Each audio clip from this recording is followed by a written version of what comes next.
Hey, folks, thanks for joining us for our sixth episode of Rockland Sounds. I'm here with our co-host, Mike Doherty, and he and I go back and forth as host, co-host, one host, two hosts. What's up, Mike? Hey, how you doing? All right. We are really excited about our guest today. So as a background, we've done 5 of these, and you can check the rest of them out on YouTube. Just do a search for Rockland Sounds, all one word, or you can go to rocklandsound.com and look at the videos. But one thing that we're really excited about this guest, in the past, we've had guests that, let's say, for instance, Mike knows a little bit more about, might have a guest that I know a little bit more about based on the bands or the music that they play. In this particular case, we have a guest that we both have an affinity toward him and the bands that he's played in. Please welcome Simon Wright from AC/DC, Dio, UFO, and several other bands, and hopefully we're going to have a great interview. This particular time around, I'm going to take a part of the talk about the AC/DC days with Simon, and then Mike is going to hop in talking about the days with Dio. So, Simon, thanks for joining us today. It's a pleasure to be speaking with you. Oh, no problem. Nice to speak to you guys. Yes, thank you. No worries. All right. How's everything going you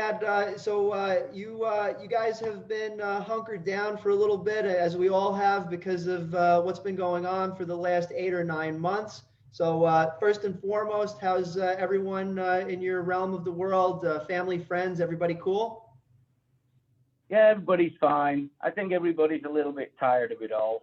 You know, it just seems a little, I don't know. Hopefully this whole thing will be over soon. I hear you. Yeah, we're hearing some good news over the last few weeks, so hopefully that'll continue to move forward. Well, we're glad that you and family and friends are okay. We also appreciate the time that you took to be here today. We always like to start the interview with a few questions that Simon, I'm sure you've heard over the years, and Mike also asked something that's really important in terms of where we really first started our musical influences, and we have our own and such. So are there any early bands or early musical influences that kind of you realize like, I might want to be doing this for the rest of my life? Yeah, there were quite a few. I mean, especially in Britain, when I was a kid growing up, even before my teens, there was a TV show on British TV called Top of the Pops. Oh, yeah. And they would have all sorts of different, it was mostly pop, but now and again, they would, Thin Lizzy would be on there, or UFO, or Judas Priest. And, I kind of saw that and I thought, that looks pretty interesting, what the drummer's doing and all. And, it kind of just grew from there. But that was really our only outlet to music, really, unless you go to the record store and stuff. But, which I did after I saw the stuff on TV. And it was mostly heavy rock kind of stuff. That's what kind of grabbed me. I thought, wow, that sounds tough, And yep. I kept it from there and, then got into Zeppelin and, all the bands that we know and love. Pink Floyd, all of it, Genesis. Right. Yep, Pink Floyd, Genesis, right there with you on that. As a matter of fact, one of our fans on the show, he's eagerly awaiting us to reach out to Phil Collins.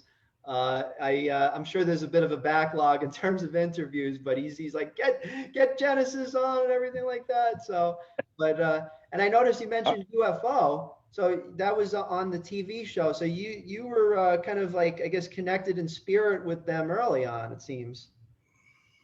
Yeah, I mean, they had 4 or 5 hits at the time that were on that program and stuff, and the touring that they would do, Judas Priest as well as UFO and Thin Lizzy, they would come round and play Manchester Free Trade Hall, where I come from, Manchester, England. Manchester Free Trade Hall or the Apollo, they would play like 3 times a year. And, the atmosphere was amazing. The climate at that time was all about this. And it was cool because it was kind of underground in a way. You know, you were kind of an outcast with your long hair and your heavy rock and heavy metal and stuff. So Yeah. it was really appealing. It was really cool, you know. Mm-hmm. And yeah, there's a bunch of other bands would come through too. There's a certain level of just gritty, raw originalism that comes from those early days. You know, and obviously we all love to go back to it. I mean, like for instance, I've you know, been drumming for I guess like about 15 years or so. I don't consider myself anywhere near the talent level that you have. But one of the first things that I had ever drummed in my life was an AC/DC song. So, you know, just kind of always trying to bring it back to the roots and not the the simplicity of the notes, but more just the precision of the notes. Well, I think having had to analyze things a little bit when I was in that band, it's pretty straightforward stuff, but it's all about the feel. It's all about the swing of it. You know, you can play those notes and you know, to your heart's content, but it's really all about the feel and the groove. Yeah, there's a pocket there, right? That you yeah, know. there is, and you know, I did my best to do it, and some of it turned out all right. But you know, it's you got to capture that feel and that groove. Well, Into that. One of my observations is also it's almost the same thing with AC/DC in a lot of ways that you get with the Stones, where a lot of times people are sitting there thinking these songs are basic. Now, as a guitar player, the interweaving between Angus and Malcolm is actually not. They're like one's playing a downstroke, one playing an upstroke, and it sounds like a simple little part. And it's the same thing when you go back to those old Rolling Stone kind of albums. The stuff that Keith Richards is doing is completely off the chart from whatever Ron Wood or Mick Taylor was doing, but it sounds like one piece, you know. It's fits. like a chemistry, you know, between a real chemistry between players. You know, there's that definite kind of loose, carefree rock and roll thing, but when it comes together, it's a beautiful thing, you know. Yeah, absolutely. Magical. Yeah. You were mentioned Top of the Pops. Now I've watched a whole bunch of those old shows on YouTube and stuff. Well, there's another one that had something like the old whistle show or something. Did you watch that? Oh too? yeah, Old Grey Whistle Test. Yeah, that was another one. That was a little bit deeper though than Top. It wasn't. They had some pop bands on there, but the guy who hosted it, Whispering Bob Hoskins, I can't remember his last name, but he would get really in depth with the artists that went on there, and they had a more eclectic kind of bands they would get on there, like Lou Reed or Velvet Underground, and UFO. I saw a clip with Jethro Tull on there once. I mean, Jethro Tull. I mean, Rory Gallagher and stuff like that. You know, I mean, I was more into the heavy rock side of things, but now, you know, like you, I go back and watch it, and it's remarkable to see. You know, you appreciate it more going back. You know, and one of my favorite artists who I think never got the recognition that he deserved. He did in Europe, well, not in America, was sensational Alex Harvey Band. And I love that guy. I love that band. They do some incredible music. And I know Chris Glenn real well. He was the bass player. Okay. And it's good that you've got that program to go back to and check out that kind of material. Yeah, that's a value to certain things like YouTube and things like that, that it's a time capsule that you can definitely go back and see. I will say that as a person that I get, maybe I don't know if it's the older we get or whatever it is, but I'm listening less to newer music. Not that I don't check it out and try to stay current and stuff, but the farther I go back and the more I seem to find that the stuff from back in the day actually sounds more vibrant and fresh now than new stuff sometimes. Yeah, I think also, absolutely, I agree with you totally. I'm doing the same thing. I mean, some of the stuff that I hear these days is so manipulated and Pro Tooled. Back then, it was just real. For real. I hear that. It's like, oh my goodness. Yeah, back then it was, they were cutting 2-inch tape and trying to get it to all match, but what they would go in and try and do was do the whole song, and that was just that's a real deal when you do that. There's no manipulation. That's what I think is good about going back and listening to that older stuff. Yeah, the compression of the audio is such a killer for just creating the right atmosphere and vibe in a song. And maybe I'm being curmudgeonly, but just employing that method more and more just kind of overall dilutes the raw quality of the performances. It does. A lot of the music, I think, sounds the same. You've got that same kind of slappy bass drum, that processed snare drum. I don't know. Some of it is good. I mean, there's no denying it, but it's like there's two entities. There's the band, and then there's the engineer manipulating the sound. Mm-hmm. I have this recurring nightmare that in about 10 to 20 years, all music is going to sound like the emergency broadcast system, just like... Everybody's like, yo, have you heard like this latest jam, man? Or it's like, yeah, well, like all these things happened a little bit. Something like that. I don't know. It's I was telling Tom one of these days, not too long ago, we were having a conversation, and there's a thing like with live music, like I have a friend out here that I was jamming with, and he plays drums. And, there's something that would happen that you wouldn't get in Pro Tools of playing in a room and working on a song. We were doing a part and playing to a riff, and he dropped his stick, and just that he had to slow the beat down to grab another stick. And when we listened back to it, it actually made the song better, the mistake. Yep. And so it ended up being a part of the song we were writing where he dropped the beat back instead of being, he was full on kind of keeping it pounding, and then he just got this kind of like a plod thing that kind of held the back end, and it wouldn't have happened if we weren't in a room together. So yeah, that's true. That gives it the human element, doesn't it? Yeah, exactly. I do want to ask the question that I always ask, since we're in the of how you got into music, which is what was the first album that you bought with your own money? Oh. I think it was I bought a 45 when we first got a record player, and that was 76 trombones. And that was just a 45. But the real album that I first bought with my own money was Thin Lizzy Jailbreak. Oh, great album. Lizzy Jailbreak. Got it. Yeah. And that was because I'd seen them doing like Boys Are Back in Town on Top of the Pops when that first came out. So, I thought I got to get that album. Now, was it a friend that recommended it to you, or it just caught you in the music store? Like you saw the artwork or anything in particular that was like, I got to check this out? No, like I said, I saw it on Top of the Pops. They had another hit before that one, Whiskey in the Jar.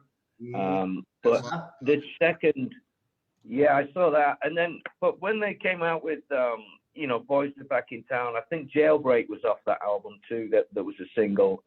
I thought, okay, I'm going to buy that. I want to hear that, So I finally Top of the Pops certainly had, I guess, that early catch, like, oh, okay. So it kind of like all came together with the TV show partially.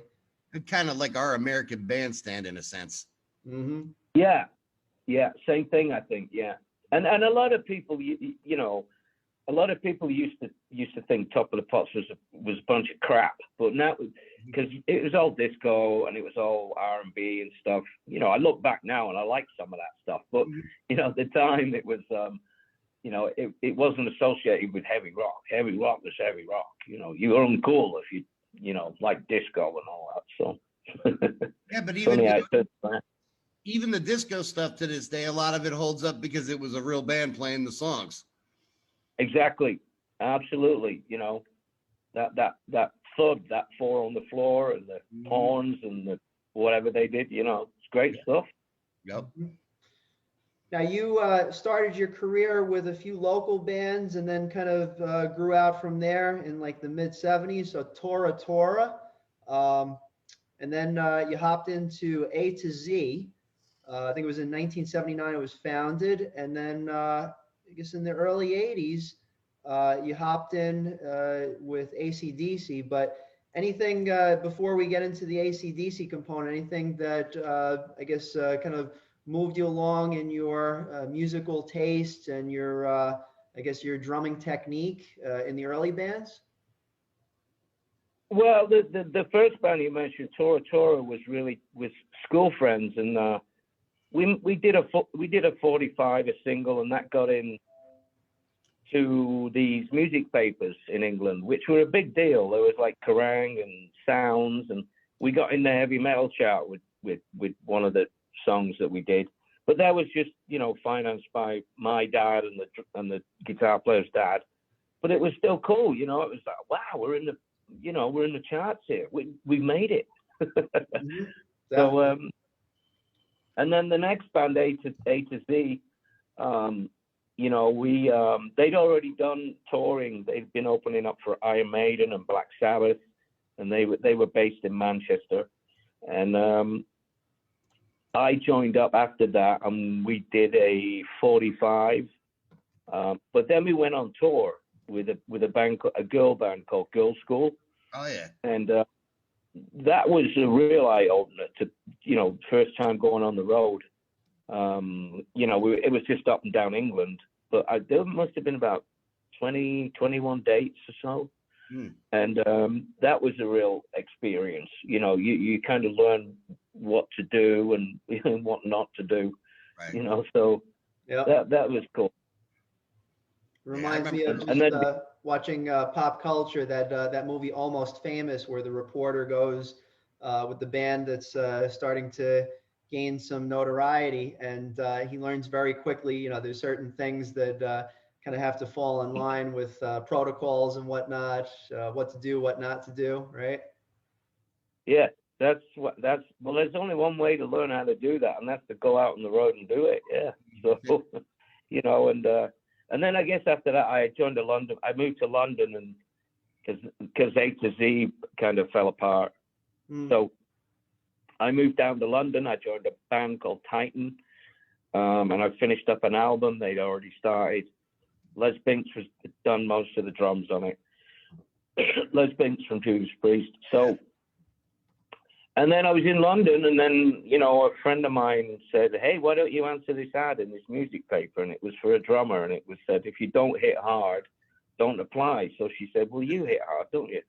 So why don't you do something, Right. So I did, and I went down there and, auditioned with the drum tech.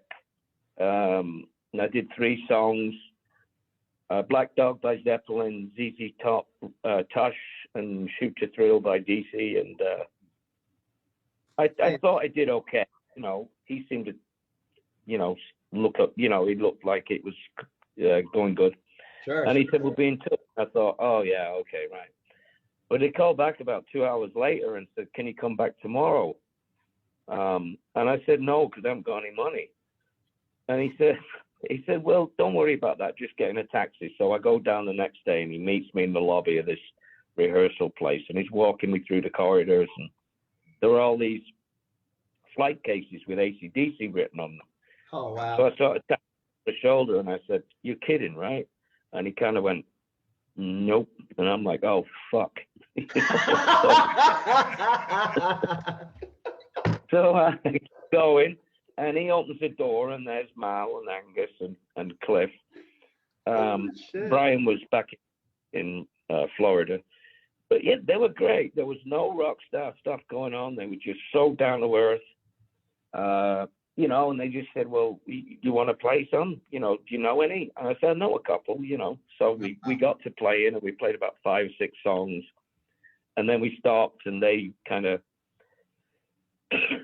they were sort of, gathered in one corner of the rehearsal room, and they started talking about the tour. And I'm thinking, should I leave now or what? I mean, this sounding like a really private, business-like conversation. Yeah. So I sort of leaned over to Mal and I went, God bless him. I said, Matt, does this mean I'm in the band? And he said, yeah, it looks like it, doesn't it? So I'm like, I couldn't wait to get out of there. It was, so I could call me dad. And I was gonna say, what was that like? That first, oh yeah, I'm gonna jam with AC/DC. Like, in my mind, that would be like try not to f up and just play the song and that sort of thing. But what did that feel like? It was well, there wasn't time. There wasn't time to really. It just kind of happened. There wasn't time to freak out or fuck up. You were just like, okay, we play then. It felt great. I mean, the minute we started playing, you could hear, Angus and Malcolm is solid. And Cliff just was amazing, solid, and it was so easy because it just fell into place because they know exactly what they're doing. Right. Yeah. It seems like they were very friendly from the get-go. It wasn't like they didn't put anything upon you that made you feel like you weren't a part of the musical experience, just jamming out. So they're like, no, they were just really. There was no superstar, rock star attitude or anything. It was just, quiet spoken. Hello, mate. You all right? Kind of thing, and just got down to it. I was amazed. It wasn't, there was nothing awkward about it. It just seemed really easy. Sweet. I will say one thing. For obviously, you have this perspective where I don't necessarily have it, or Tom yet. When you go into a situation like that, the beauty of you auditioning, playing your drums, which is something you love, is probably a lot easier than being like, I'm going to work for some Forbes or something, and it's a pressure thing because of a sales job or whatever, where you're going in and you got your drum kit to keep you confident because that's your passion. Well, I don't know, maybe I don't know if one of those Forbes guys can play drums. I don't know. But even that would be whether it be auditioning for AC/DC or anything, I don't know. Everybody has a different skill, you got to be able to, but don't, nobody is the best, we all know that. So I just meant the comfort go in, of just go in with confidence and, just go for it. What the hell, Definitely. And just to go back to this, so it was a blind audition, like, you just answered an ad and you hopped in. And did the person that you met with to do the audition, he just said, we're auditioned for various bands. Was there anything that he mentioned off the cuff, or is like, it's a very well-known band, or what was the sort of conversation prior to the audition? No, it didn't say who the band was. It didn't say anything. But the first audition, I went to the place. It's like a rehearsal complex in London called Nomis, which is actually Simon spelt backwards, but there you go,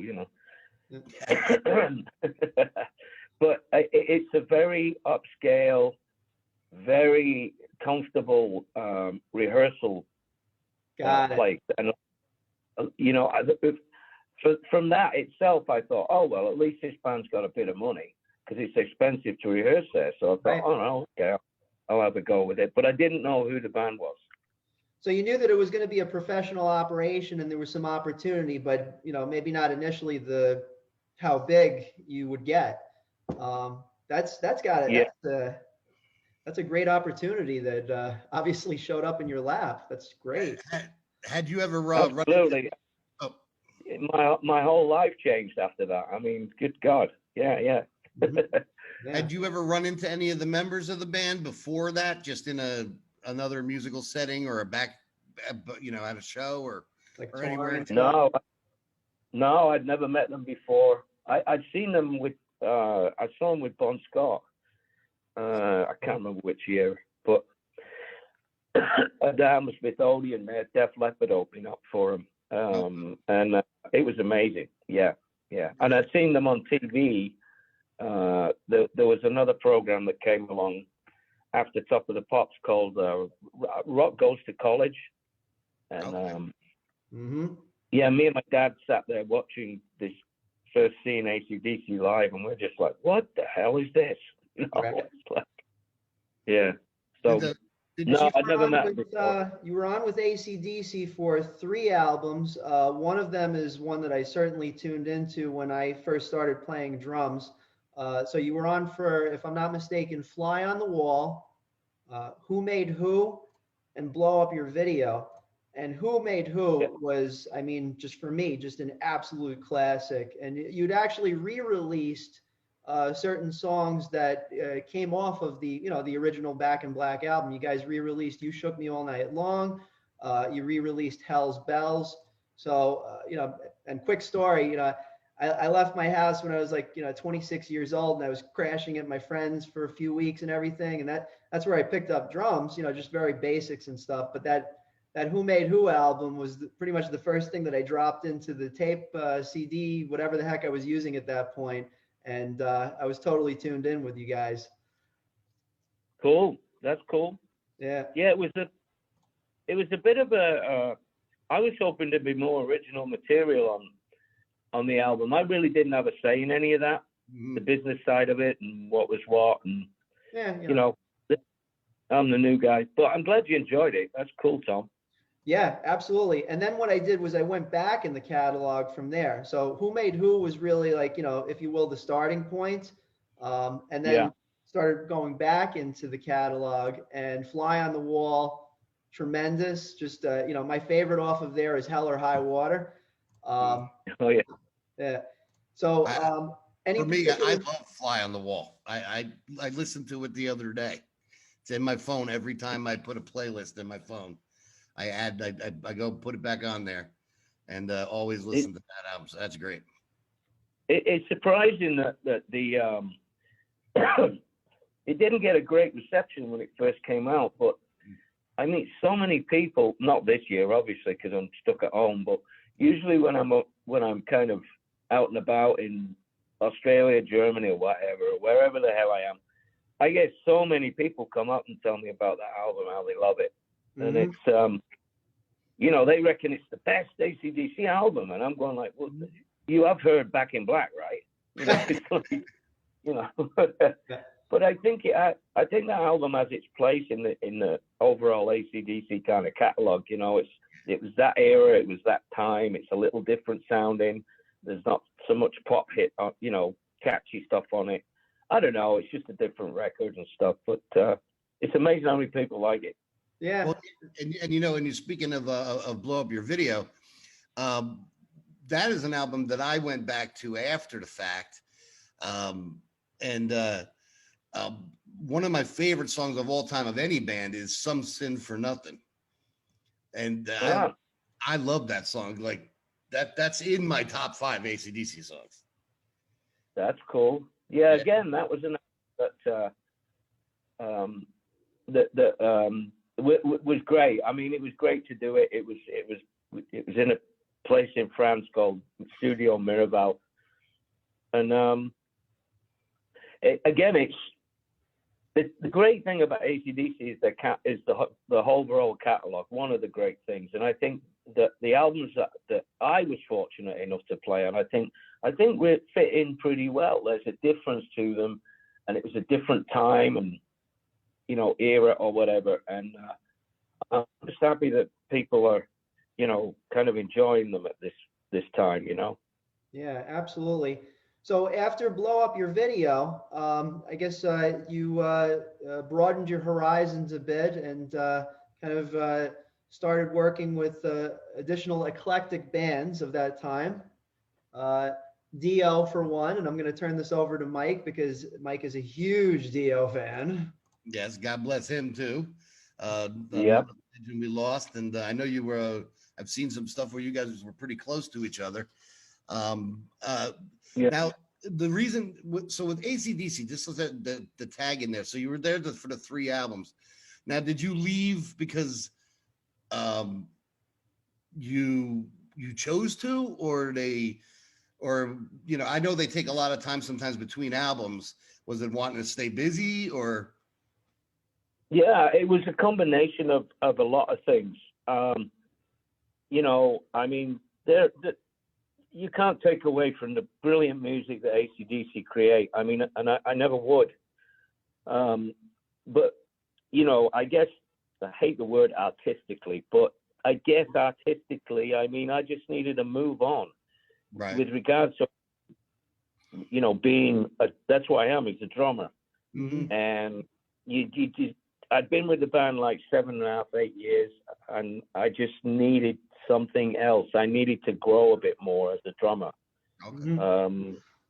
And I became a little complacent, and they saw it, and it was, I just needed to really move on. I mean, I was still giving 200%, but, playing wise, but, it was a decision that, it wasn't difficult. I mean, at the time, I just needed to get away. I needed to move on and play more.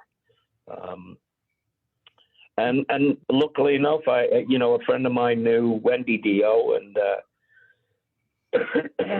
Ronnie was changing drummers at the time. So I,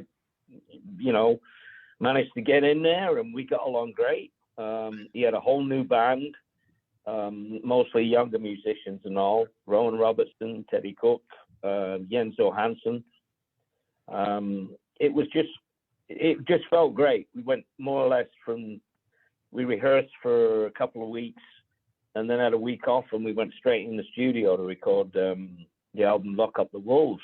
Wow. And everything went great. We all were getting along with one another. We were all new to one another, but we seemed to fit in pretty well together and stuff. And being around Ronnie is just like a whole learning experience. I mean, imagine. He's all things, all funny, smart, a workaholic. And another thing I loved about Dio was that Ronnie was all about creating and all about the music. Right. It was, let's try this, let's try that, kind of thing. It was really cool. It was really satisfying. And that I'd been missing that with AC/DC, because it was pretty much straightforward. I'm not knocking it, it's that's what it. Well, structure what we love. No, I'm sorry. Go ahead. Yeah, personally, I just had to move on, and it worked out. Meeting Ronnie James Dio was amazing. Yeah, I saw you multiple times with Dio, and every time it was amazing show. I liked how you threw in some of the Rainbow stuff as well, from back in his catalog, some of the Sabbath stuff too. It was never anything that was lagging in that band. I loved the albums. My favorite, probably out of the ones that you're on, was Master of the Moon. I think that one, just like they were all great. Killing the Dragon was great. The Magica, that was an interesting record. That was very creative, that record. There was just something old school that it kind of got that whole, like almost all the Dio sound from all the years kind of came through on that Master of the Moon record for me. Yeah, that was a great record. I mean, we had a good time doing that record. We had Jeff Pilson came in because we were talking to Rudy Sarzo, but he couldn't do Master of the Moon because he was on tour with Yngwie. So Jeff Pilson came in. He was an old friend of Ronnie's, and I knew Jeff. So it was a great creative time. Jeff's like running around the studio, going crazy, and it's amazing. Like the Duracell bonnet. Great producer as well as a musician. Obviously, he has a pretty eclectic career as well, from Dokken all the way to being in Foreigner for like the last decade or so. Yeah, exactly. Jeff is the full package. I mean, he's a great songwriter, he's a great bass player, and he's a great singer. Yeah, he can sing. Cool guy. That's great. Yeah. So now so you did two. It says on Wikipedia, so now that's why sometimes you can't always get sometimes Wikipedia is just completely off. It says you did the stints with Dio, like you were there for like a year and then came back. Was that because of the Sabbath, like a reunion with Sabbath or something? Yeah. We did Lock Up the Wolves, and we toured that, and then he got an offer to go back to Sabbath after that. Okay. To do what's it called? Dehumanizer. Right.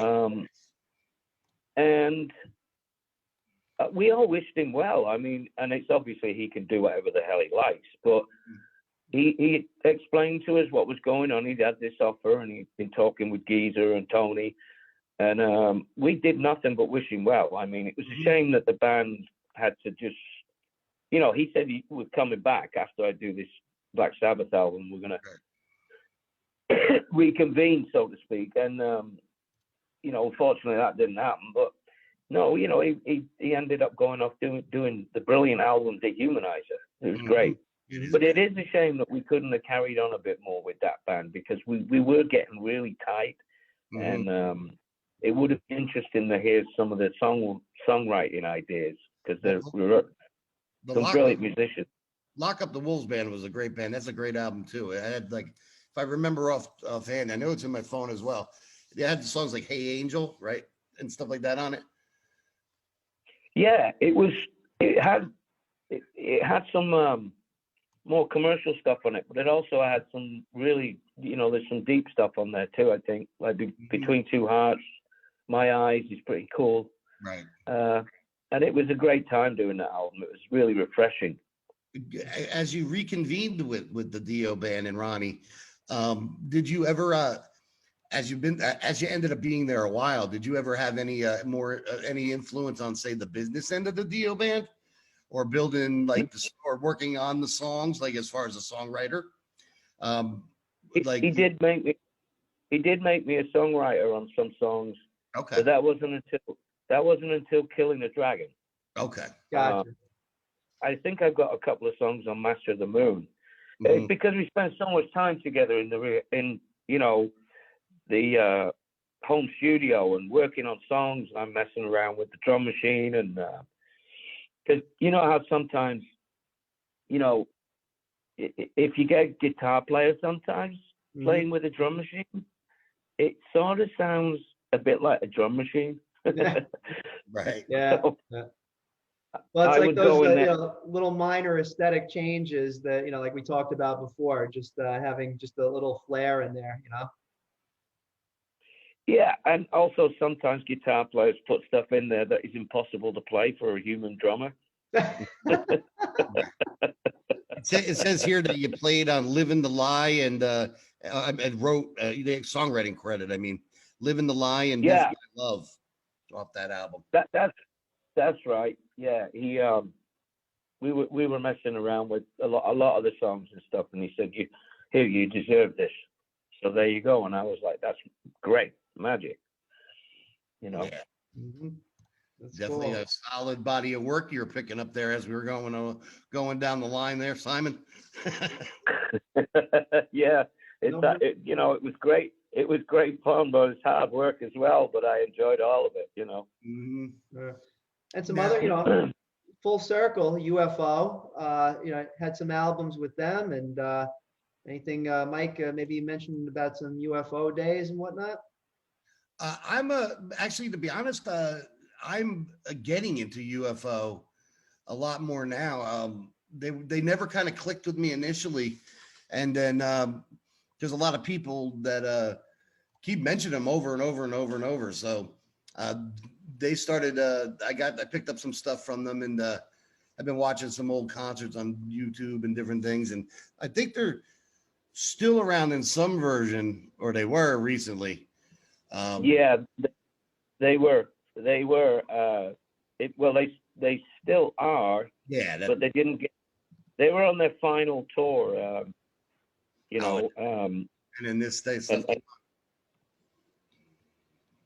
and Phil Mogg was going to retire at the end of the tour. But unfortunately, COVID hit when they were doing the last tour. So. Oh man. But they're amazing. I mean, you should check out "Strangers in the Night." That's the live album. And there's a few more in between there. I think they've released like 30 albums, something like that. Oh my goodness. Prolific band. Yeah, absolutely. I mean, I was in UFO from 95 or middle of 94 to 90, beginning of 98. And it was amazing because it was all the original members, except me. That's Michael cool. Schenk, Bill Mobb, Pete Whie, Paul Raymond. So, you know, that was a big high for me too. You know, it was great playing with those guys. You know, Definitely. It's definitely a legendary cast of characters there. Absolutely, and what a cast of characters they are. Oh yeah. Well, they're a lot of fun. That was a crazy time. Even in between, you also did some collaboration with some various bands, and I'm personally interested just because of the name, because I honestly don't know too much about this band, but Rhino Bucket. Yeah, Rhino Bucket. Yeah, they're a more you know, people would say they're AC/DC influenced, and I think that's fair to say. But they have their own kind of way of dealing with things. They're you know, they're kind of, the lyrics are kind of cheeky, like Bon Scott's lyrics and stuff. But a friend, you know, recommended them, and they were looking for a drummer, and we met up, and we instantly kind of clicked. We had the same sense of humor. They were cool guys, and it just sort of worked out. I think I've done like 3 albums with them now, Okay. but that was back then. Unfortunately, the band is no more. George, the leader, decided to call it a day because it was getting too difficult to, you know, make money and make the band financially viable. So, Yeah. but great band. We just interviewed Lips from Anvil a few weeks back, and you know, as you may know, there's that they have an Amazon Prime special about the story, and you know, they had I mean, they did about 18, 19 albums, but just the dedication to sticking with it until they got back to a bit of mainstream is phenomenal. It's really tough, especially like, you know, mid and you know, startup bands, just maintaining that momentum to, you know, as AC/DC would say, you know, you want to get it to the top, you know, rock and roll, you just gotta keep on going forward. It's true. It's a very good adage. Absolutely. It's true. But sometimes, you know, you get beaten down. The grind becomes too much of a grind, really. And plus you've got other people who are relying on you. And it became more and more, I think, of a really desperate situation for George, because they would do these, before they stopped, they would do these European tours through Germany and Switzerland and Norway in January and December, and they would do like 26 in a row. Jeez. And then a day off. Wow. That's intense. Yeah. He jokingly asked me one time, you know, he said, do you want to do it? And I'm like, get the fuck out of it. He said, I'm going to be stuck in a van for 26 days. So at that point, I mean, you know that you're gonna, you know, in a tour like that, you're gonna be making some bank. But let's say the creative artistry comes in with live performance. It's, you know, sometimes you just go there to do the job and really put on a good show. But you know, I guess some of it ends up a bit mental, just trying to stay with it and be as concise as possible. Well, it depends what you're prepared to put up with. I mean, I go in bands and stuff. I tour in Italy and Germany with a band that I play with out there, and we do bands. And it's financially viable. You know, when it's not financially viable, at the end of the day, you have to pay bills. And if you're not making the kind of money just to pay your bills, I mean, it's a waste of time. Mm-hmm. Yeah, absolutely. Absolutely. Yeah. You know, but once you get on stage, I'd say most of the time instinct just kind of takes over, and you just go with it and put on a great show. Always. absolutely. That's never been a problem for me. I'm pretty sure anybody who loves playing drums or loves being in a band and loves playing live, you know, that's what it's all about. All the other crap in between, the driving, the, you know, however you're traveling, and the waiting in airports that we used to do, that's part of it. But it's also a big downer. But you got to do it to play those 2 hours or the hour that you love doing. Absolutely. Yeah. Okay, a lot of self-sacrifice to achieve your goals in a line of you know, in a career path such as music. You know, probably, Absolutely. you know, taking a toll on families and everything else with the time away and all that as well. But you know, when you have a passion for something and a gift, you know, put it this way: if you, speaking of you know, baseball or somebody having a talent, you take a look at somebody like Jackie Robinson, who had a love of baseball and the hell he put himself through just to believe in himself. So you know, but look what he achieved in the end. So you know, you've definitely been a person that's made their mark and has influenced many a thousand of people or more, I'm sure. So you know, I think you should be proud of yourself there, because it's definitely like I said before, you've played on some quality records, my friend.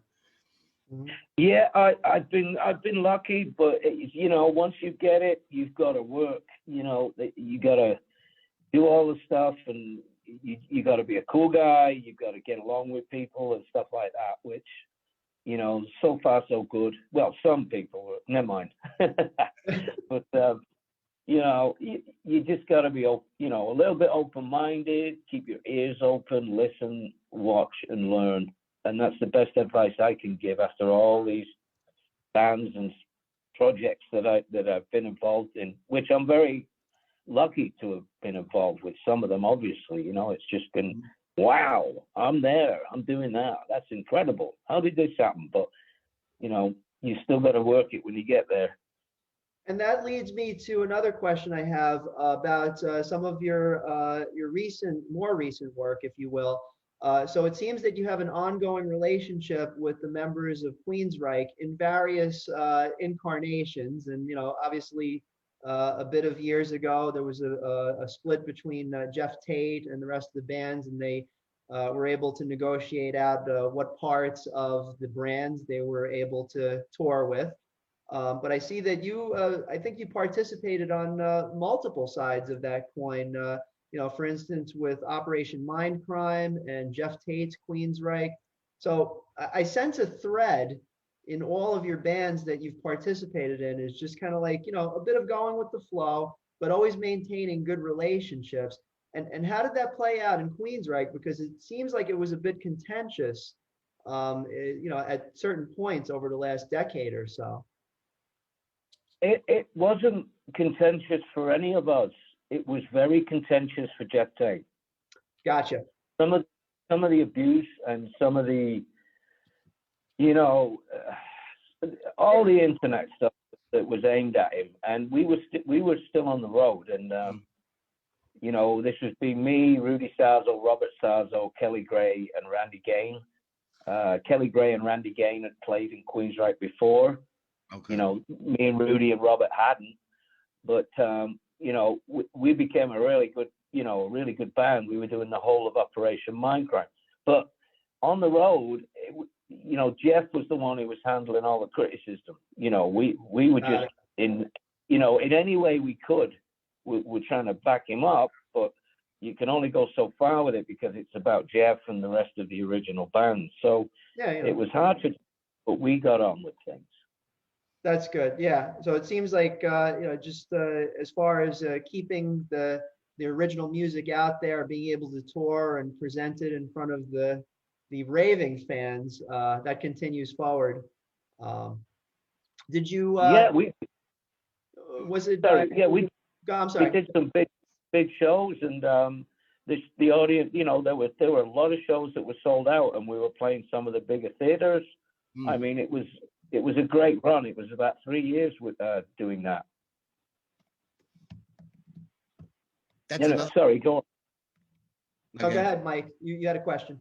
No, I was just saying that now I'm thinking even too of the singers that you've played with, and you've had some amazing voices that you've been around there as well. Because obviously Ronnie had an amazing voice, and Jeff can do some pretty tricky stuff there.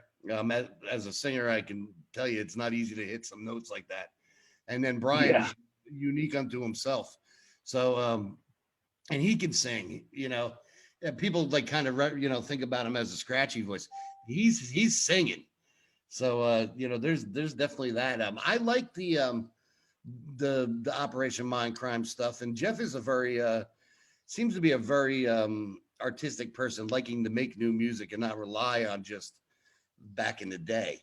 So Yeah, he does. I mean, he never likes to really sit still. He's always trying to create something new, and it's admirable. He's always trying to invent some kind of like new way of doing stuff, and creating. And he works with he was working with Kelly Gray, who's a fantastic guitar player, right? Yeah, yeah. Mm-hmm. And yeah, I mean, all these singers they're amazing, really are. I mean, Tim Ripper Owens is amazing. With it's some of the power he has. I don't even know why he has a microphone and monitors. I mean, he just could sing it and you'd hear him. He's really loud.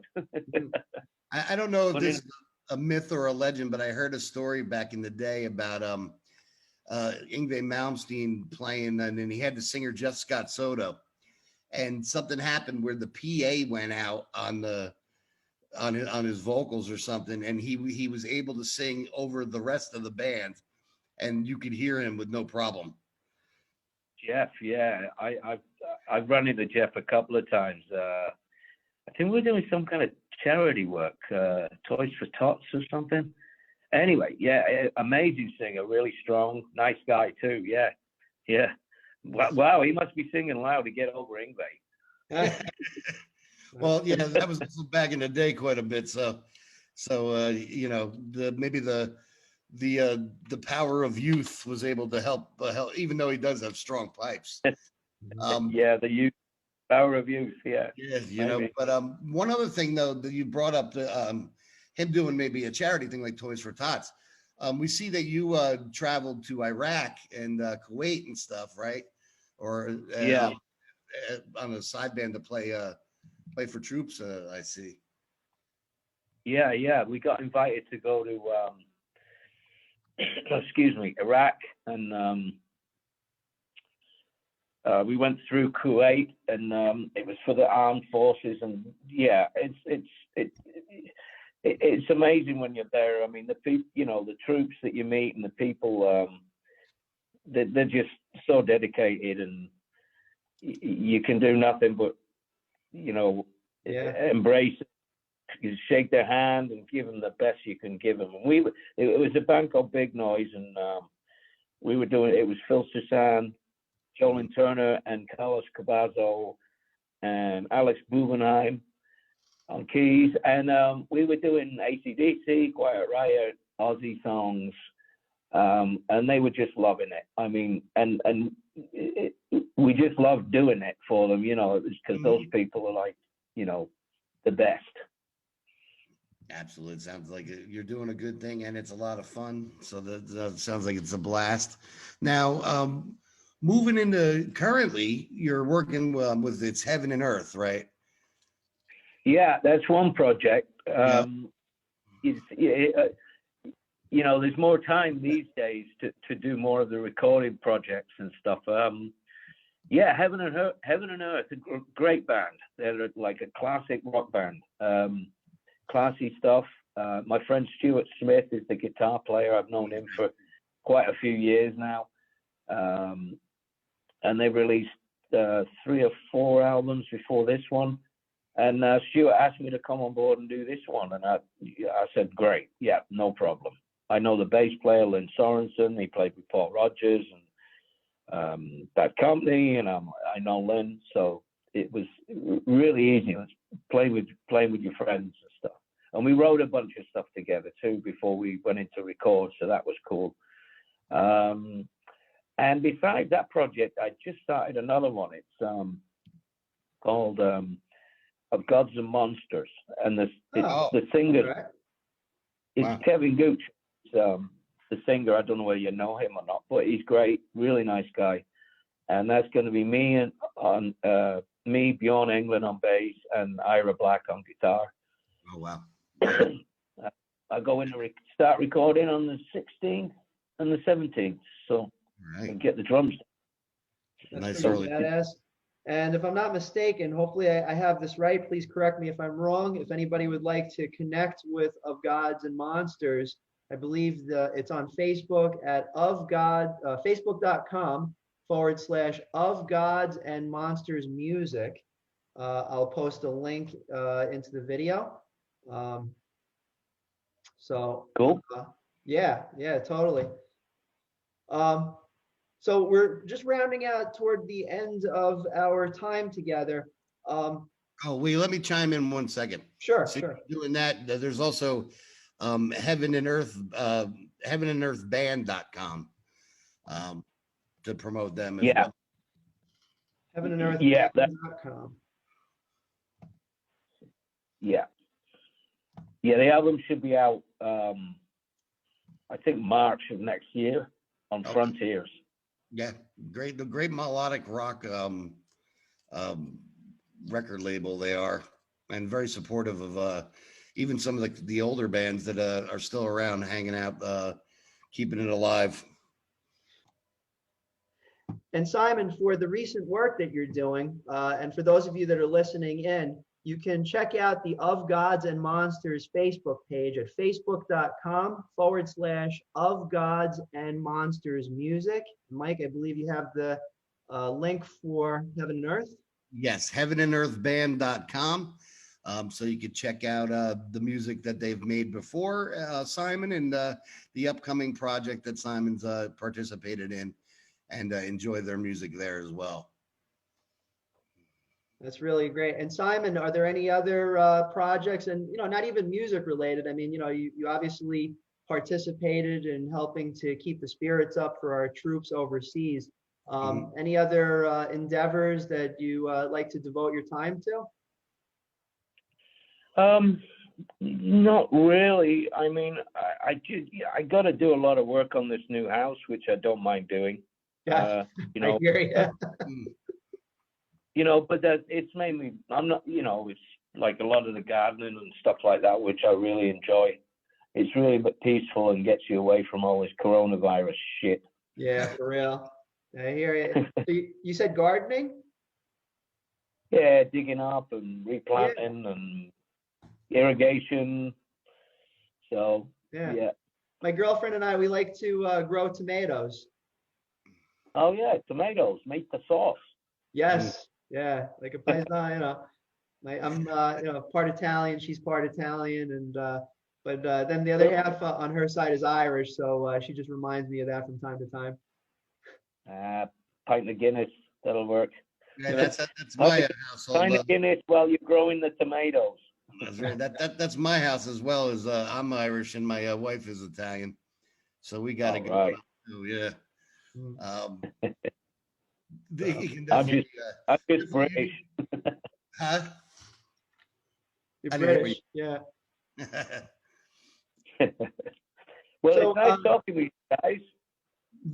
Same here. It's I mean, this has been a wonderful time with you. We didn't expect to go so in depth. I know you have a lot of different projects going on, but I mean, this has just been just an honor to be connecting with you on Rockland Sound. Some interesting questions. Thanks, Tom. Thanks, Mike. You're welcome.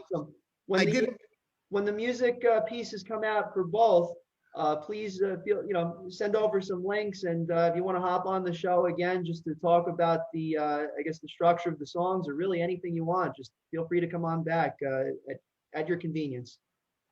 Appreciate it, Tom. Thank you, man. We'll see how things go. Thank you, Simon. I have one quick question, if you maybe would oblige us. Sure. Our old bass player, or not old, but our bass player that we had when we played with him, he just survived stage 3 tongue cancer, where they removed about 3/4 of his tongue and rebuilt it out of his leg, and then had a mild heart attack and a mini stroke. And obviously, being in bands with us, he's a huge fan of bands like UFO and AC/DC and Dio. I think I've actually went to a couple of the Dio shows with him. If you could just say, "Hey, Woody, it's Simon Wright," and we're trying to put a collage of people together and give it to him, of little messages from some of the people we all looked up to. We call him Woody. Woody? We call him Woody, yeah, and okay, just something to lift them up. Hey, Woody, this is Simon Wright. Your friend Mike just let me know what you've been through in the past and all, and I hope you're doing well. You're a trooper. All the best, my friend. I hope you're doing well. Cheers, Woody. All the best. Cheers. Thank you, Simon. We appreciate that. Yes. Trust me, that's something. He's a tough guy, and I sat and talked to him. Yeah, he sounds it. Yeah. Yeah, I talked to him in the hospital the day he found out he had a mild heart attack and a mini stroke, and he's learning how to speak again with his tongue.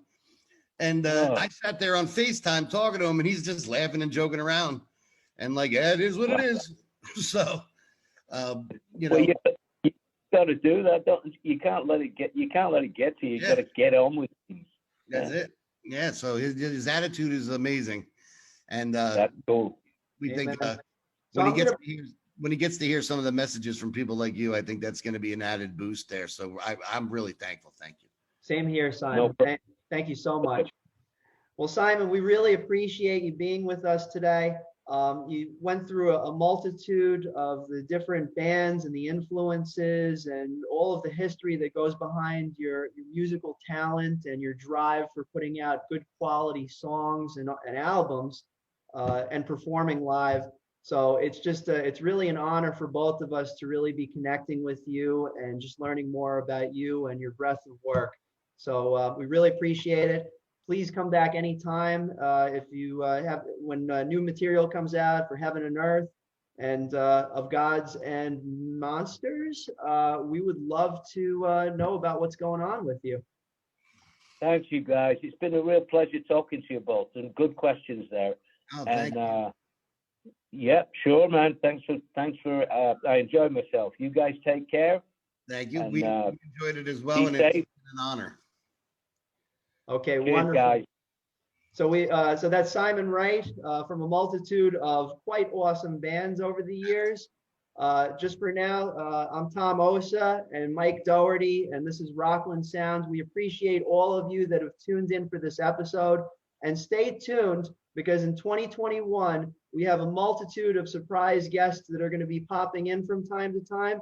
So you can catch us at RocklandSound.com. You can also do a YouTube search for Rockland Sound, all one word, and you'll be able to catch all of the previous episodes that we've put out. So for now, we wish all of you a great Christmas, a happy holiday, and a happy new year. Take care, and we'll speak to you soon.